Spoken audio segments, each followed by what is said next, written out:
Oh, hello everyone. This is the grill with Dan Heikkinen. All right. So this is all about your website, Dan. Tyson just said nothing personal. Now I've been, I subscribe to your YouTube channel. I've been stalking you on Twitter and Instagram just to prepare for today. So the first question is, who are you, Dan? Who am I? Well, I'm born and raised in the West End. Lived in Edmonton for all 37 of my years. I went to school throughout the ward, Linwood for elementary, Michael Audrey Caustic for 5-6, SBS and JP for junior and high school. I attended the U of A, where I got a degree in psychology science with a focus on cognitive and behavioral, but I also have a minor in sociology, as well as I took courses in economics, political science, earth and atmospheric science courses. I'm now currently the owner of 3 Benjamin Moore stores in Edmonton and Sherwood Park, where I have a team of employees, 15 in fact, 3 managers, and the rest are a combination of full-time and part-time, many of whom I've had with me for the last 5 or 6 years. So clearly I must be doing something right. They like me. And I guess the reason why, I guess that's who I am in a nutshell. And I've always been interested in politics, which is why we find ourselves here today on the grill. Okay, so one of the first things that struck me on your website was you wrote, did you, by the way, your website, did you write it yourself, or was your campaign manager, you had a policy team working on that website? No, I wrote it. My partner and I sat down and we drafted it multiple times, because one of my issues is that I can be very wordy. So we have to tighten it up. But I wrote that. Okay, so when you write that you live below the poverty line 4 years as you build your business, this was honest. You didn't make it up. No, I can tell you the story if you'd like. Okay, so what I'm asking for is, can you share your insights from that time and what you might be able to do for business owners who live below the poverty line right now? What can I share with them? How can I help them? Oh, that's a good question. So most people look at business owners as if we're making money hand over fist. And truthfully, as a small business owner, that's not the case. Everyone always sees, visibly some form of success. They don't see the struggle that it took. How I suppose I could help business owners or other business owners is just in mentorship, helping to let them know they're not alone, that if they're struggling to succeed, maybe it's just they're in their own head, they're in their own way. I was that way until I started reading more business development books. By the way, not that it's a plug, but Gary Vaynerchuk was a very big influence for me, helped me really shape my approach to business. So I think that's for new business owners or struggling business owners. That's the difference, is that mentorship and realizing that there are people that want to help. So I don't know how I'd be able to do that from a city councilor perspective, but certainly as an independent, business owner myself, maybe there's some way I can do that. Are you mentoring people right now? Actually, funny that you should ask that. I am in a networking group called BNI, and I happen to be the mentor coordinator. Oh, awesome. So that's what I do, is I mentor people not only in how to take networking to the next level and how they incorporate that into their business, but then I also sit down with them and help them figure out, what could they be doing differently in their business to reach more people and succeed. What was the most important thing you learned during the 4 years that things were down for you? Sincerity and authenticity are key, right? People can read falseness. Be sincere, never lie to them, be upfront and honest with them. It might hurt, but it'll go further. And be authentic, right? Don't craft a false persona. Don't fake it till you make it.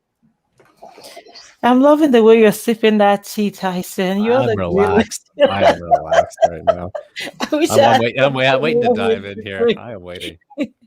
Your turn, Tyson. You're the griller. Okay. Well, hello, Daniel.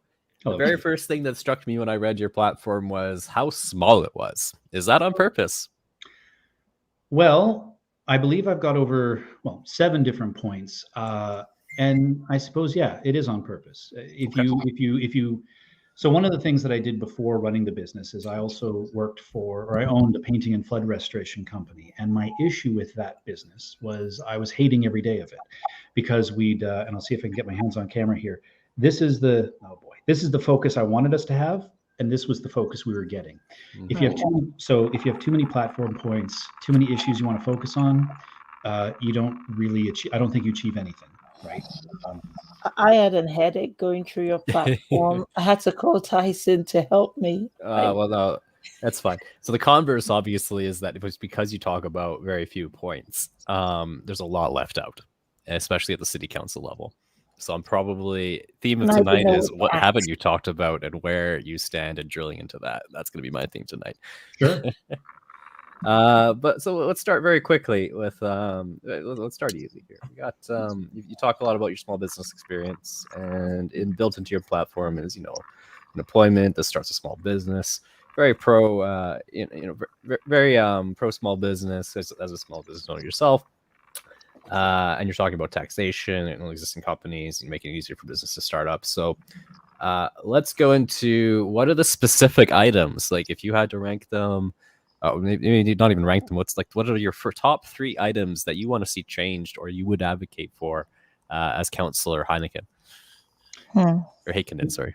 It's okay. In regards to small business? Yep. So specifically small business, since you're experiencing this firsthand, should be an easy softball here, right? Yeah, no, absolutely. I would like to focus on bylaw review. So the regulations and the bylaws that we currently have on the books in regards to small businesses, either opening up or operating. I understand why regulations exist, but we have to make I feel like we have to make a line drawn between small business and big business, right? Big business needs regulations because it exists solely for profit. To me, small businesses are locally owned. They employ local people. Everything stays in the community, but they, for fairness, are governed by many of the same regulations and rules. And maybe from an equity standpoint, that's fair, but small businesses aren't a threat to I feel to environmental matters or societal matters. So you don't feel that the aggregate of small business is not a significant contributor to those particular issues? That's what I'm hearing when you say that. Okay.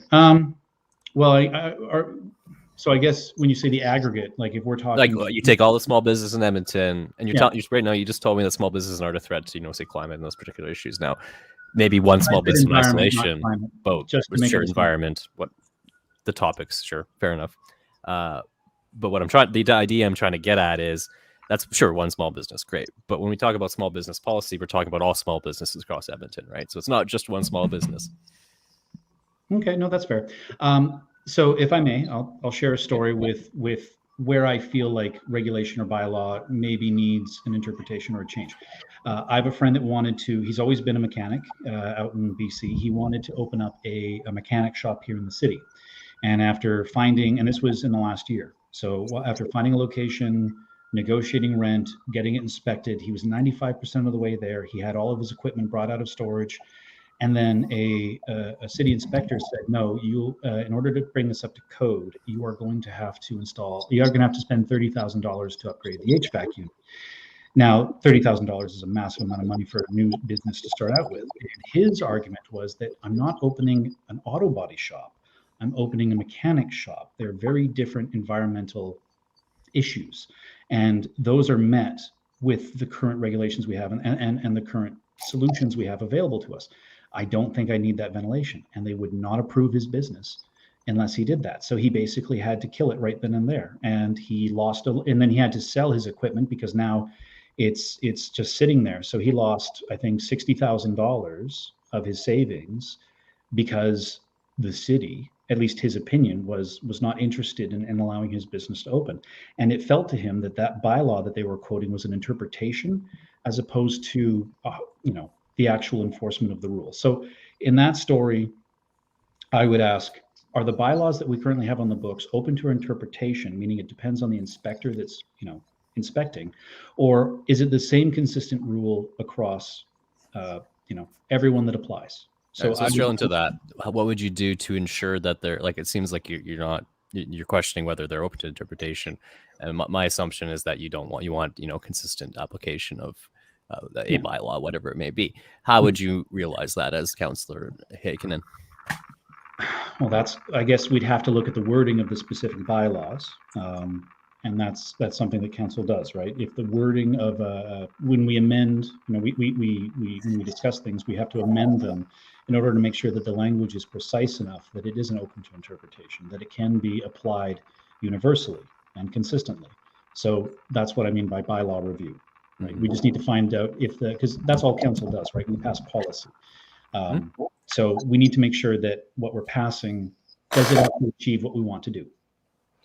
Okay, so let me jump in here. What is bugging my mind right now was when I was going through your website, I needed some support because I felt it was skinny and I could not get 1, 2, 3, 4. What are we going to do about employment? What are we going to do about mental health? I couldn't list it. So I'm just going to ask you directly here on small business. We got bylaws. Could you give me maybe the top 3 things a Councillor Heikkinen will want to do for small business? Well, 2 more, I guess. Yeah, as in bang, bang, bang. Okay. One is bylaw review. No, not that. You said that. Let's. No. But you asked me what are my 3, so I'm just going to list my 3. Okay. So 1 is bylaw review. 2 would be ensuring that for the viability of businesses, are they? And this kind of goes a little bit. We talked about this on the previous forum we did, where I would like to see if there's more city outreach to startups and new businesses to make sure that they're actually serving a demand or a need in the city, right? Because the last thing you want to do is have someone devote their life and their savings to a business that has no viability. How you go about doing that would probably be through, again, mentorship or some program that, working with the community in the city. And finally, just making sure that any permitting or licensing makes sense as well.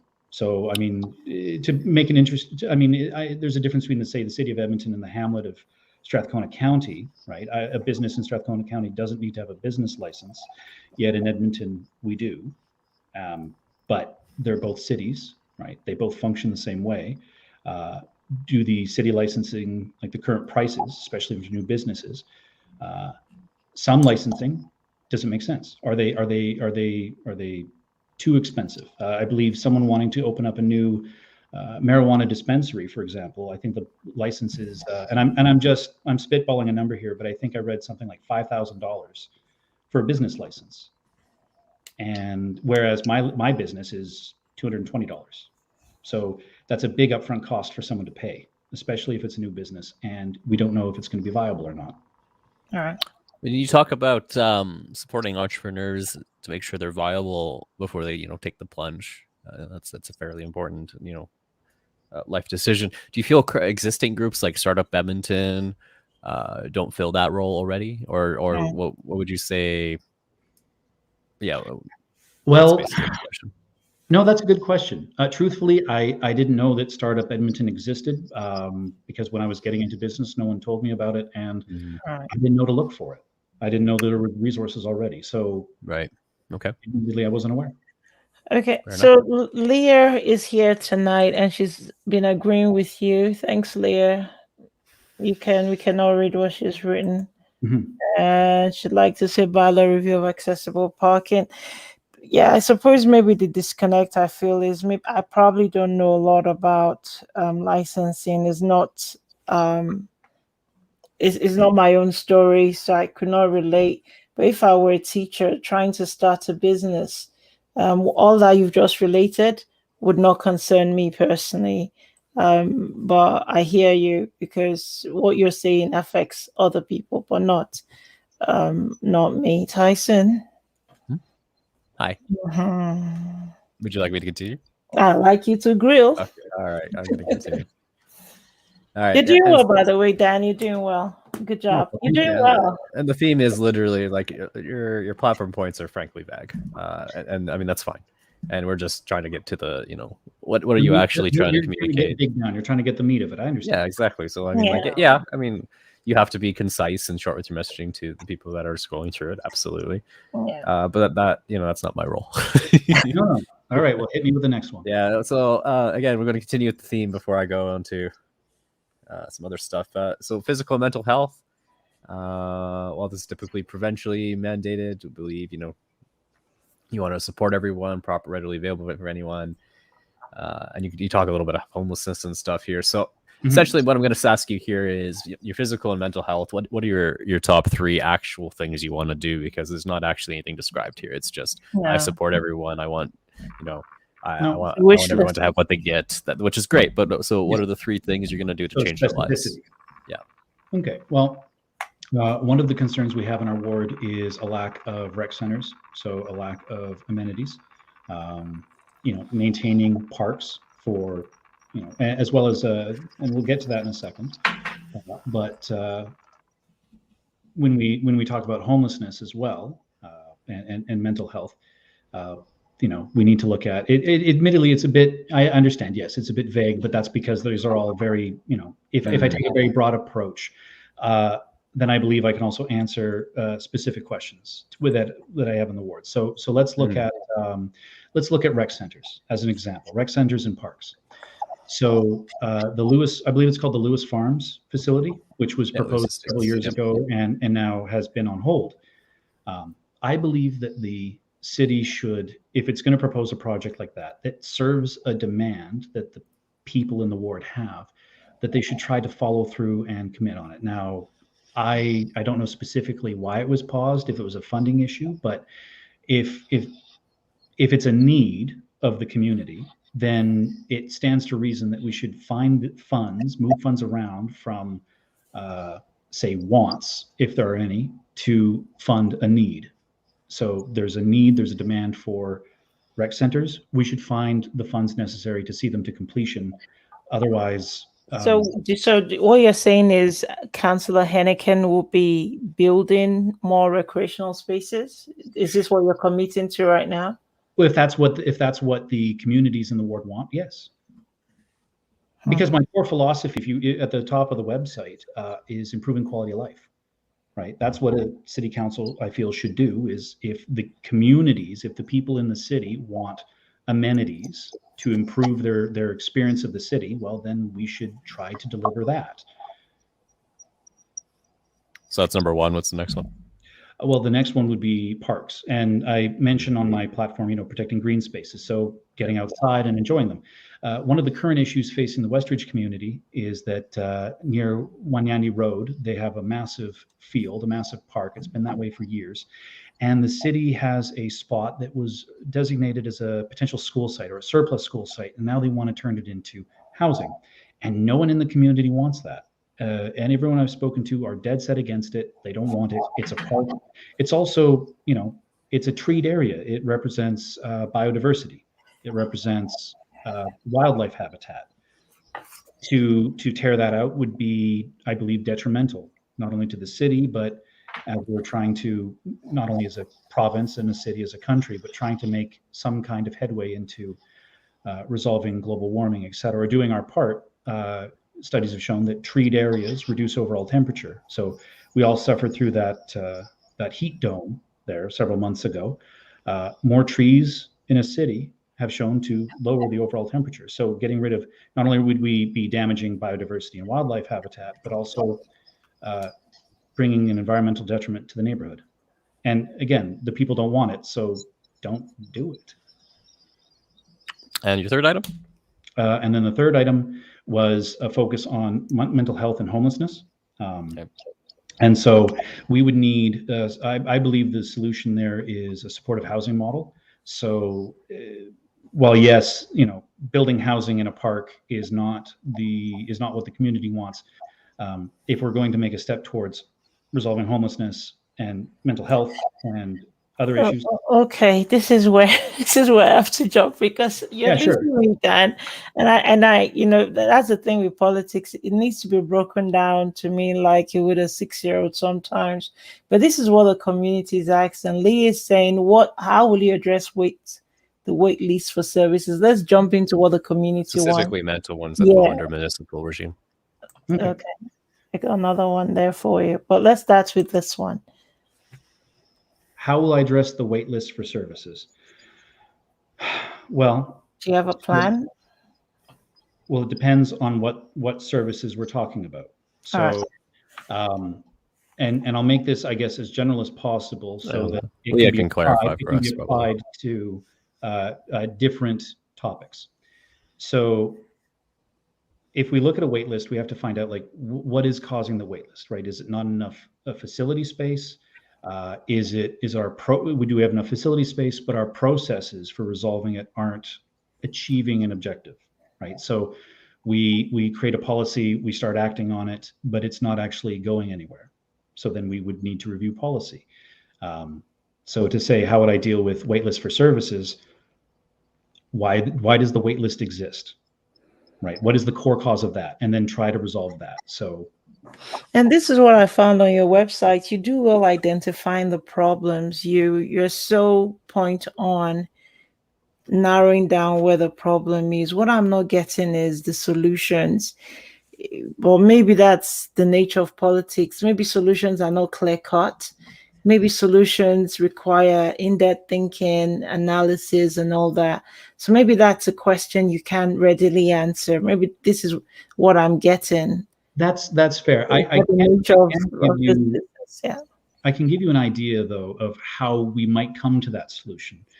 Right. So in the paint world, if you want me to match a color that's a competing color, I would go off of a color fan or maybe something we've pre-existed.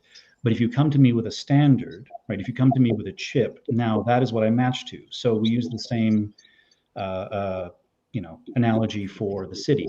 You have to reach out to the community to find out what their standard is so that you can meet their expectation. If you ask me solve homelessness and I don't reach out to the community, if I don't reach out to the people, what do you think is a fair standard that would achieve this?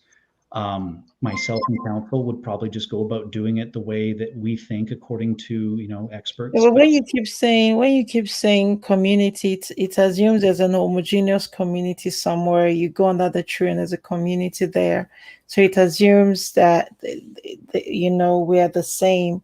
But the community out there, they're in various places and they're heterogeneous, they're different communities. So it's assuming that half your time as councillor, you're asking people what they want. And that's probably a good thing, actually. Okay. I thought you were going to make that up. I thought you were approaching that as a negative thing because no. Okay, yeah. I'm learning the way you think about these things. You're deliberating through it. As in it's a process. Well, okay. because communities are not homogenous. And we don't know what the pressure points are. That's why we need to find out what they are so that we can properly address them. And we cannot keep up with Leah because she's on a roll. But she does bring up a good point here. Bike lanes. Where do you stand on that? Okay. To visit topics. Oh, fair enough. We could talk about bike lanes. Bike lanes are a big complaint in the ward, and I think I have an idea that's a good compromise for them. So when I talk to people in the ward and I door knock, they don't believe that people are using bike lanes as much as the cost to maintain them.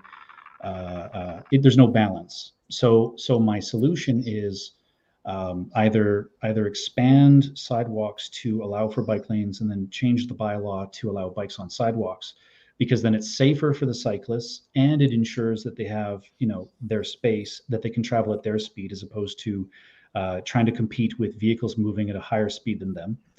And I know people's complaints of bike lanes on roads. It impacts parking, snow clearing, etc. It's like an area downtown as an example. So imagine, if you will, there's a street, a concrete barricade, bike lane, and sidewalk. So when it snows, we have to go back 3 times in order to clean all 3 areas. But if we had the bike lanes on the sidewalks, we'd only have to go back twice. Snow clearing machine for the street, and then the little cart with the, I don't know what you call it, little cart with the brush on the front that would be able to sweep bike lane and sidewalk at the same time. And I think that's a fair compromise. Because at the same, it's a fair compromise, especially considering my core philosophy. Again, what is my guiding light? Improving quality of life. Well, for cyclists, this is their quality of life and it improves it. Well, what's a fair, equitable, cost-effective way of providing it for everybody? So I want to jump to the snow removal portion of that cost that you're highlighting.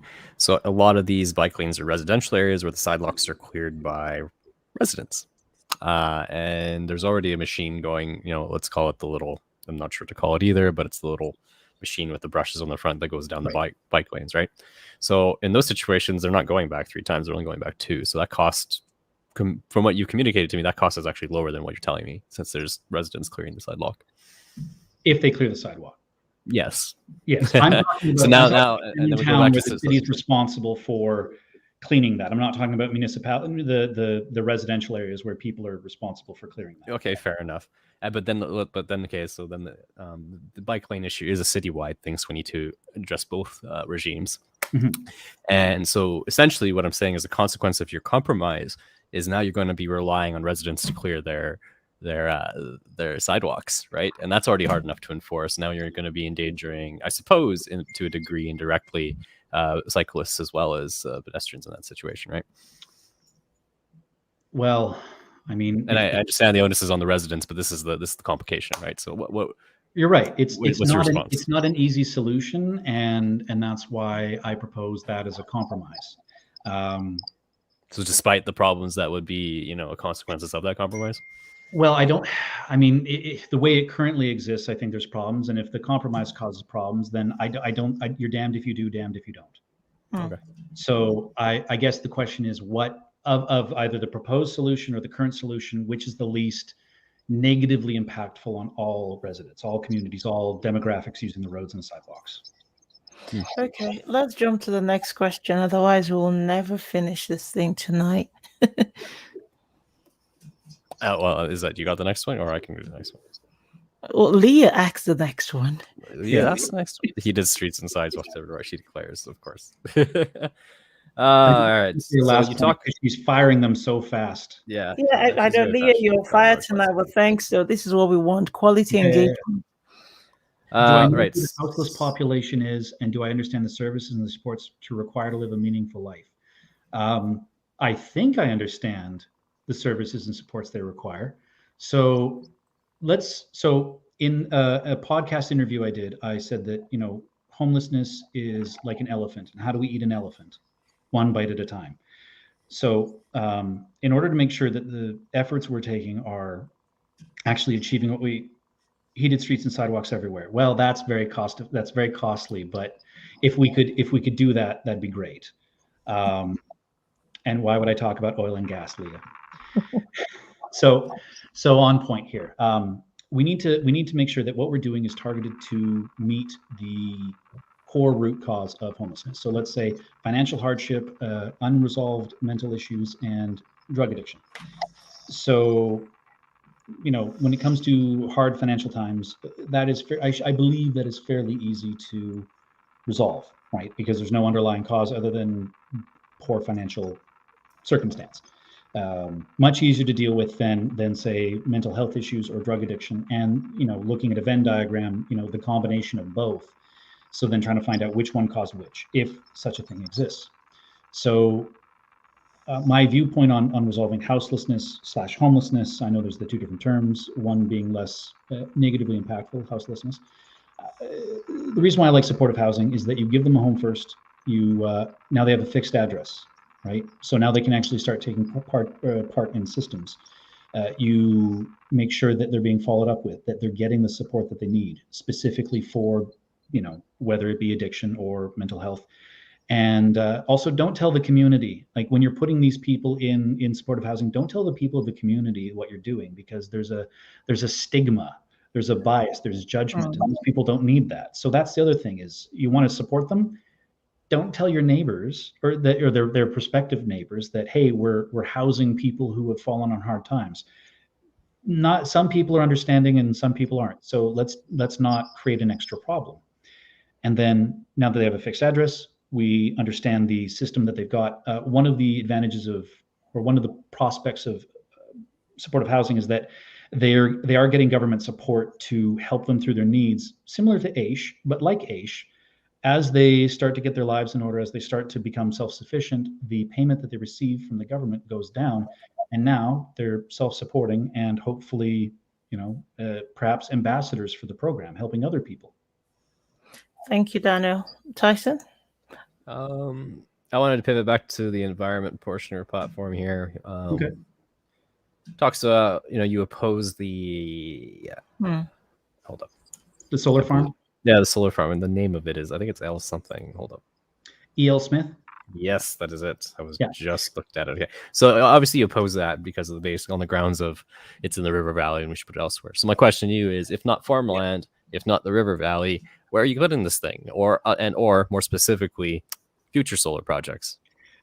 Well, in the city, I don't see why we can't incentivize homeowners and businesses to put solar panels on their roofs, as well as or on the sides of their buildings, high up enough where they obviously can't be, vandalized or defaced, but also that they get the most benefit. Because I'm thinking of businesses or commercial spaces that are flat roofs, which are already costly enough to replace and maintain. So by building framework around the sides of the tops of the buildings, you now have a nice vertical surface. Snow's not going to, the complaint of people might have, or the counterpoint people might have of like, oh, snow will get on it. Not if it's a vertical surface. And Alberta is one of the sunniest places in the world. So I think that's a good compromise of getting the solar generation that we need, but not potentially impact. And the reason why I'm against the solar farm is only because yes, the space is cleared and there's already the water treatment plant. But anytime you take or start doing, in my opinion only, industrial construction in habitable places like wildlife, etc., we increase the risk of impacting the environment negatively. So why not avoid that altogether and use the vast residential network we have to install solar panels? So I'm going to follow up there a little bit. I probably gave you a bit too much rope there. So this is a centralized solar project, and you're talking about decentralized solar initiatives, which is in itself its own project. Let's say, I need to rephrase this because I gave you way too much rope there. So I'm asking what you would do with a future centralized solar project, because let's say it's a big power. Let's say it's EPCOR or something. They want to develop a big solar power plant because it is EPCOR doing it, right? Oh, okay. Well, EPCOR's building a new one then. Let's say, is there no land that you would set aside or approve as councillor Heikkinen? Like, it seems like you're very narrowly focused on this compromise and doing decentralized solar power. So it sounds to me like you're opposed to centralized solar power, which has its own advantages. Comments? Can you give me an advantage of centralized? Yeah, cost reduction and concentration of sunlight, especially if you do the salt version. Okay. Well, so whether it's that's a fair point. One of the thermal version, when they heat the middle tower and then it spreads out, right? And then right, yeah, you normally see that in cost savings. Yeah, you normally see that in places with, or I've seen that done in desert areas where. Yeah, fair. Yeah. So, but generally speaking, it's like when Indigenous nations, when they do solar projects, you think they do it in a decentralized manner, but they do the whole solar farm thing, and then they hire a few guys to maintain it, right? And there's no having to climb up the sides of buildings or just to maintain 2 or 3 solar panels. It's everything's done at once. From a cost maintenance point of view, you're going to get savings there. Obviously, you're buying in bulk, so you get savings there, and then you have centralized distribution. So what I'm trying to get at is centralized power. What are you doing with it? It sounds like you're opposed to this one. Would you move it elsewhere? Or are you like? Well, I can also provide a counter. Not that I'm against solar power, but I can provide a fair counterpoint against solar power from someone who's in the industry. So one of the issues with solar panels is that some of them are so efficient, and especially in Alberta, we generate so much that it drives the kilowatt hour cost down. So we might not actually ever really fully get the sunk cost into it. So that's one concern with solar. Now, by decentralizing it, and incentivizing people to do it as opposed to a central program, yes, maybe it would be cheaper or cheaper to maintain, but we take that off of the city and we put that onto the residents, right? Because now it's the resident's solar panel, not the city's solar panel. So if there's any issues, damages, etc., it's up to the residents to maintain it, not the city. And I also don't believe that solar is the best solution for Edmonton or let's just talk about Alberta then. Alberta as a good power generation solution. You don't believe solar is a good power generation solution in Alberta? Is that I think that if we're going to be growing our population and for taking up less space, I'm a bigger fan of nuclear power, especially considering that some of the fuel rods can last 5 or 6 years and be recycled and used again. Yeah, fair enough. So a lot of Indigenous nations surrounding Edmonton are going quite heavily into solar panels, even up north where you'd think there's less sunlight. There's areas up north where the sun never sets. Yeah, that's true. Not during certain times, but then seasons shift and then it doesn't come up.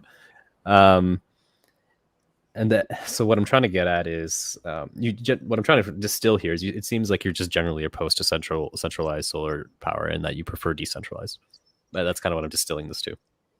Sure, and I guess the reason why I'm in favor of it is because that's what the constituents of the ward are in favor of, and that's my job as a councillor, is to represent their concerns.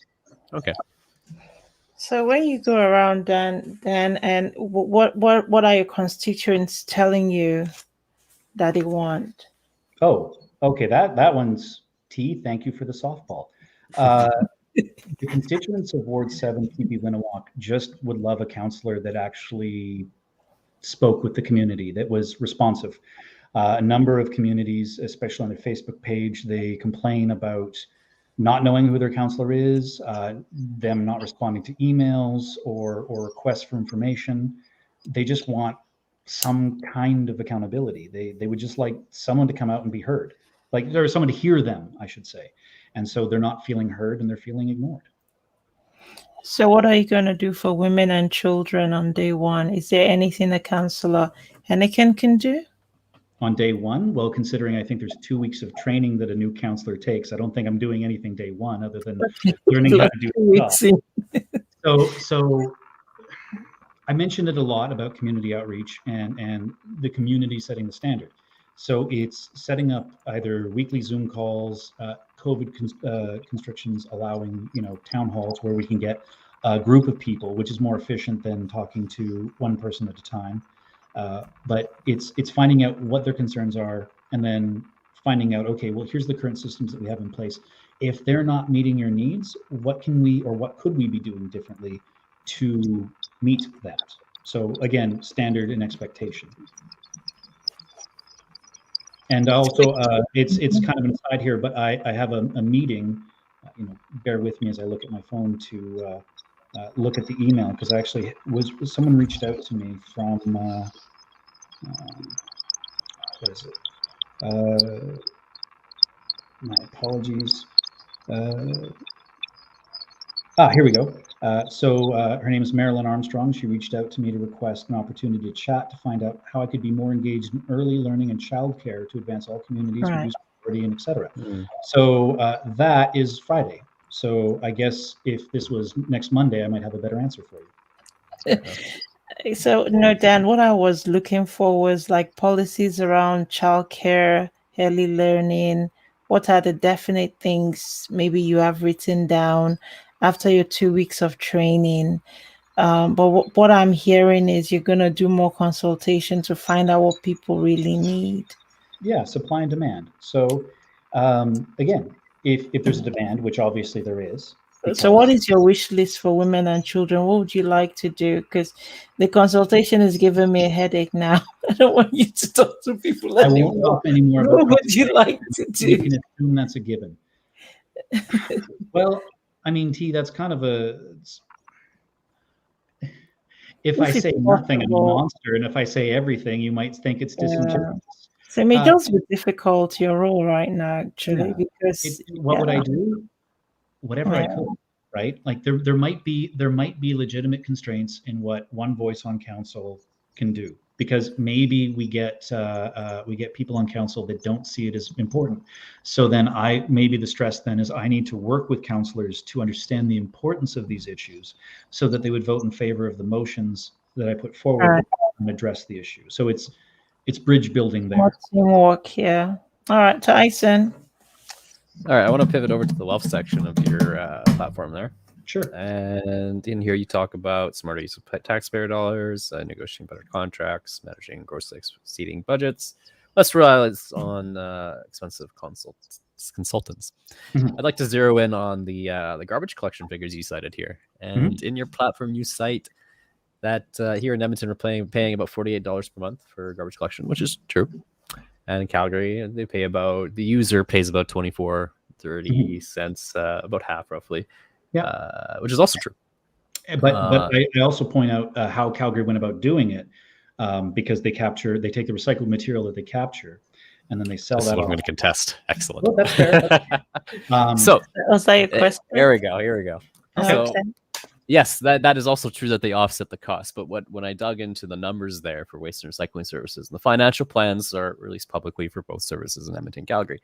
What isn't noted here, and even Mike Nickel has the same platform item, is that Calgary actually uses tax support subsidies for their collection program. So the 2019-22 budget started out with 40 million coming directly from tax support, and then the balance 45 coming from fees. So while they're paying half, they're taking out their tax. They're not So really. is that 24.30 actually real? And the other thing with Edmonton's support system 4812, they actually build in capital costs and loans and all that into. So if they borrow money to build a new facility, that price is built. That it's actually a fifth of that. It's about $9 is for funding, financing, and loans and all that for new expansions of the system. Now in Calgary, that's built in the tax support, right? That's not actually part of the dollars that they spend. So while it is true that $48 you pay as an end user in Edmonton is completely separate from your tax use, whereas in Calgary, it's actually blended in. Now Calgary's trying to move away from that, but I wanted to get your thoughts on that. Do you believe that's an accurate representation now that I've kind of brought this a little bit to light here? You know what? I appreciate you bringing that up. That's maybe it's no longer an accurate representation. But I wonder if there's not ways, if possible, can we find, well, I guess it's a new system as well. So, so I guess it would take time in order to find out if there's more efficiency to be found in the system, better ways to be doing things to offset that cost so that it doesn't require subsidies to lower the overall value, similar to what Calgary's doing. Because a lot of people are, and maybe this is just kind of a communication thing. Maybe people are upset about the numbers and upset about the new system. When I actually saw the vehicles go through and the garbage collection, everyone in the neighborhood stood on their front porch and watched how it worked because no one knew what to expect. And so the fact that I have to admit that the system seems pretty good. Guy gets out, loads the thing, puts the cart back. So it's like, okay, there's none of this concern that anything's going to get missed. But I wonder, is there a more efficient way of doing it? Like would because it's one person doing everything, if you added a second person to the program, would that lower the overall cost? Because you're having one person drive, one person load. It's less walking around. I don't know. So would you consider densification as a way to lower that cost? Oh, like infill? Infill, high rises, because we're talking about a flat weight citywide, right? Obviously, you're talking about distances building into your costs. So, do you have a strategy to help lower that cost? Because it's not just the actual operation; it's also strategic decisions at the city level that are playing into the cost that is being driven at that level, right? That's fair. I guess I don't have a strategy at the moment. You mentioned infill, so we can talk about that briefly. I have an issue with infill in certain areas because of the damage that get done. Can occur to other people's property, as well as the concern people have about infrastructure. So if a neighborhood was designed for 100 people, 100 homes, and we split a lot and add, say, another 20 people to that neighborhood, without amending or adjusting the infrastructure, we're putting more stress on the system that exists. So I understand it's another damned if you do, damned if you don't. I know there's value to infill, especially as a form of investment in older communities that are desperate for it. But where I see infill occurring are in established, mature neighborhoods that don't need it, don't require it. or they're not happy with how it looks, because it does damage their their drainage, their properties, or that it no longer fits with the aesthetic of a mature neighborhood. And I do believe that mature neighborhoods deserve the right to determine how they mature. If you bought into an area to enjoy the atmosphere and the aesthetic, that's something that you chose to pay for, and you deserve to have that protected too. Of course, compromise exists, but I mean, maybe that's why I feel putting that first. So I do have high rises aren't an issue. Infill, I don't think solves. I don't think it solves the issue that I think it purports to, which is creating affordable housing. Not in some of the areas it's being done. But that could be a whole other topic for another hour. Yeah, that's fair. We also didn't hear you talk about expensive consultants. Well, it's pretty true that we spend quite a bit of money here in Edmonton, and you're looking for inward solutions, and you're talking about, we have a large civic workforce as well as private citizens. Would you view that? I mean, those private citizens are essentially here in Edmonton, and some of the biggest consultants are, Edmonton-based firms such as like PCL Construction, for example, right? Sure. Do you feel that that money being spent on companies here in Edmonton is misuse of funds? Or well, how about this instead? By reaching out to we talked about the lack of communication between councillor and ward, and kind of a disconnect. So maybe a resolution for that is, instead of hiring, instead of hiring people to consult with, we set up committees. We reach out. We put out a call. We reach out to the community, people who are experts in their fields in the community, and they have a vested interest in making sure that we get the best advice and make the best decision. But it also means that we're not spending that money on those people. We're now able to spend that money on delivering other core services. Sure, consulting businesses might not have that money, but the purpose of the city is to provide core service. So if that $130 million, say, went towards road maintenance, right, or childcare, something, it would have, I think, a greater benefit than going to the consultants. And the fact that the people that we reach out to in our constituency obviously have a vested interest in giving us the best information. I feel like it's a good compromise between private public. It meets the needs of the people. It makes us more accountable, right? Because there's no oh, you weren't at the meeting, we don't know what was discussed. No, the people from the board, or even outside of the ward, right? The residents. Do you believe the community members are going to volunteer their time that's clearly valued at a market price? Well, I mean, truthfully, only 35% of people actually vote. Most people are apathetic and don't care. So you're going to get a smaller amount of pool, right? That's what I'm trying to get at, is most people don't care. When you call these committees, even community leagues, you get very low participation. So all I'm trying to suggest here is that particular strategy, reaching out for a call, might get a few good apples, but it seems like you're limiting yourself in the amount of talent you can pull on in that scenario. 980,000 people in the city. It's a pretty big talent pool.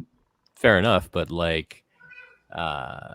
again, going back to they're apathetic if they're not incentivized to come out for, because let's say it's a skilled engineer, he can spend his time for free for the city or be paid to do it for, through a proxy or a consultant or whatever, right? The same work. Why would he? What was incentivizing these highly skilled individuals that clearly the city needs in order to fulfill or assess this work, and that they would be willing to go through the community consultation route, as opposed to just exercising their professional skill set for market value? I suppose, to answer your question, we would be appealing to their civic mindedness, right? Their desire to put impulse above the welfare of the city. Okay. So we have a couple more minutes, and then we would have to end this. I'm just wondering how inclusive. Does Leah have another question? Oh yeah. Okay. No, this is from me. I'm just wondering how inclusive a Councillor Heikkinen will be. Mm-hmm. How inclusive are you gonna be? Oh, okay. Well, I mean, you don't want me to talk about community outreach, so I don't know how to answer that question without mentioning community outreach. So How inclusive would I be? But the thing is with community outreach is how, if I lived in your ward, you probably wouldn't get to where I am. And if you're looking for a consensus, it's when I am not. Can we define inclusion? Leah says, is I just know that always I think I can save you I think I can try and answer people that. would, wouldn't always, you won't get everybody when you go out door knocking. That's what I'm trying to say. Some No? people may be home, some people won't be at home. So how Okay. would you know you're varying towards the majority there? So that's I think this is a fairly good answer for it.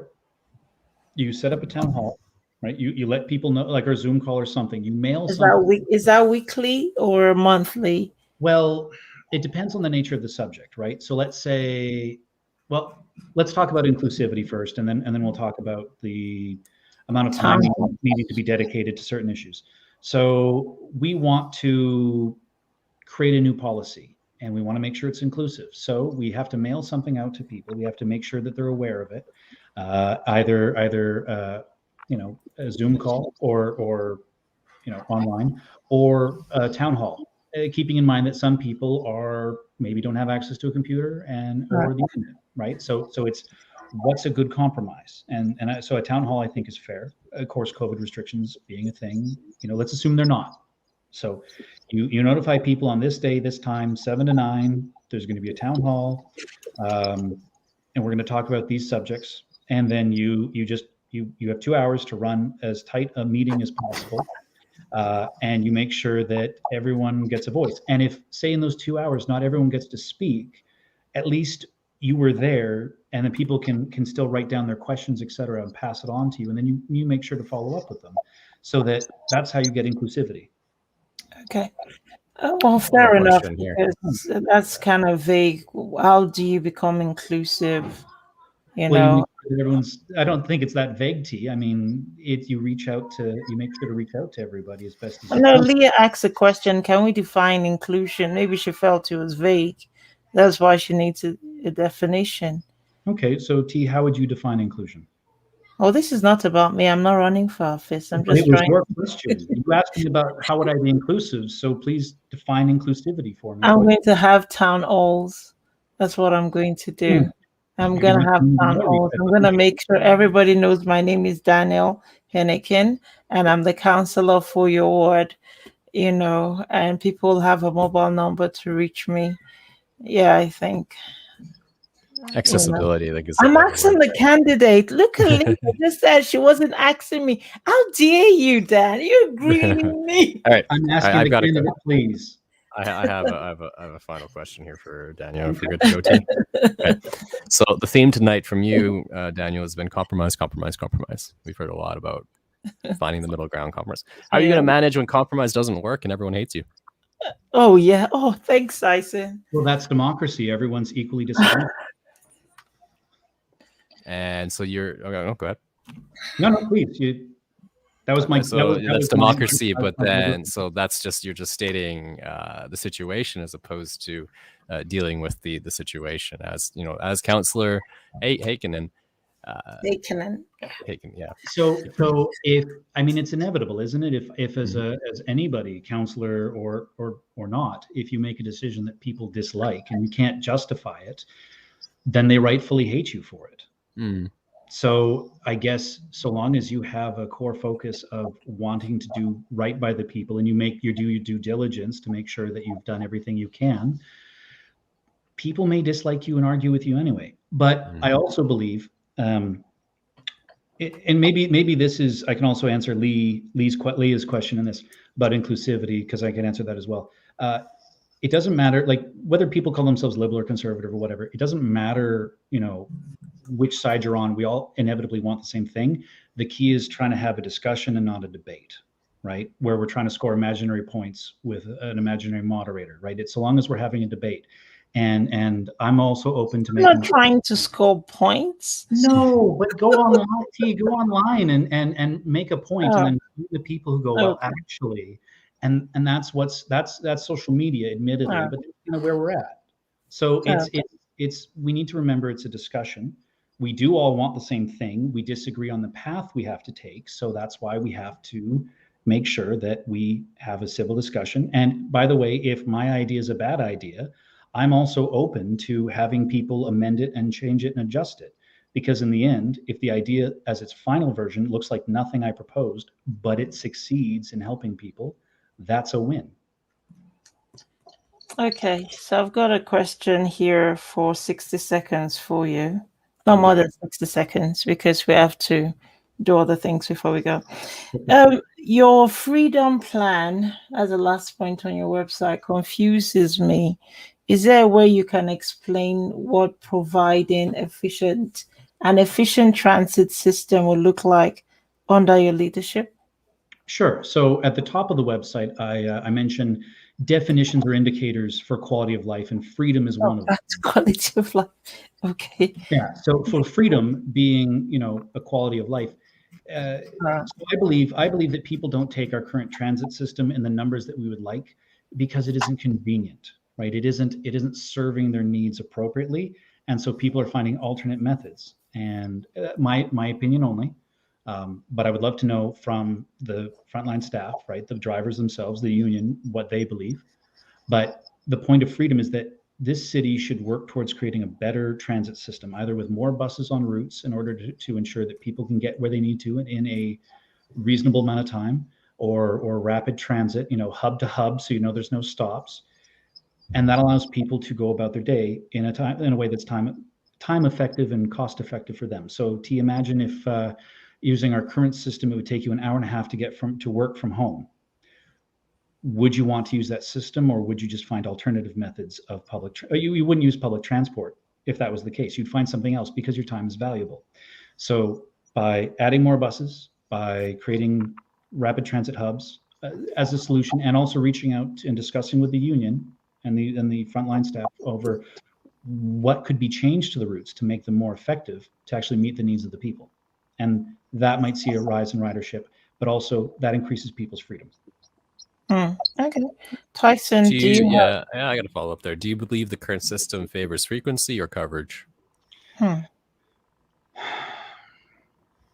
30 seconds. Considering that they've also cut routes, I don't know what they're trying to achieve. I don't think it's coverage, because they're at maybe it is coverage, right? You have to wait half an hour for a bus, but they've covered as much as they can.